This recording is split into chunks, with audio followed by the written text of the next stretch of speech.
7 points sur une possibilité de 10. Voilà la récolte des Foreurs au cours de leur périple de 5 matchs sur la route. Au cours de ce voyage, ils ont notamment blanchi les Olympiques de Gatineau, en plus de vaincre la meilleure équipe de la Ligue en tir de barrage vendredi. J'ai adoré, écoute, on a battu la première équipe dans la Ligue là, à Charlottetown, donc tu sais, on se cachera pas que c'était toute une puissance, mais j'ai adoré notre engagement. Tout le monde a contribué à cette partie-là de Charlottetown, puis on a bien fini le voyage hier, là, avant-hier, pardon, à Saint John, avec une belle victoire, donc bien heureux de ça. Les Chauds semblent donc se replacer pour le vert et or, après un début de saison difficile alors que l'équipe n'avait signé qu'un gain à ses 5 premiers matchs. L'entraîneur-chef Maxime Desruisseaux voit d'un bon œil les récentes performances de sa formation. J'avais trouvé que contre les Remparts de Québec, on méritait un meilleur sort en début d'année.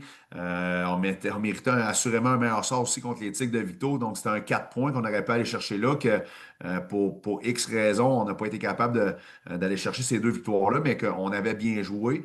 Puis là, regarde, présentement, on va chercher des points d'une manière plus convaincante. De leur côté, les Huskies de Rouyn-Noranda ont également amassé 7 points sur une possibilité de 10. Au cours de leur séquence, la Meute a notamment vaincu l'Armada de Blainville-Boisbriand par la marque de 3-1 samedi après-midi. Il s'agissait de la première défaite de la formation des Laurentides en temps réglementaire depuis le début de la saison. Par ailleurs, la troupe de Steve Hartley se retrouve présentement au 3e rang du classement général de la LHJMQ. Les Huskies et les Foreurs seront de retour devant leurs partisans ce week-end alors que les Voltigeurs de Drummondville et les Olympiques de Gatineau seront en ville. Olivier Morin, RNC Nouvelles, Rouyn-Noranda.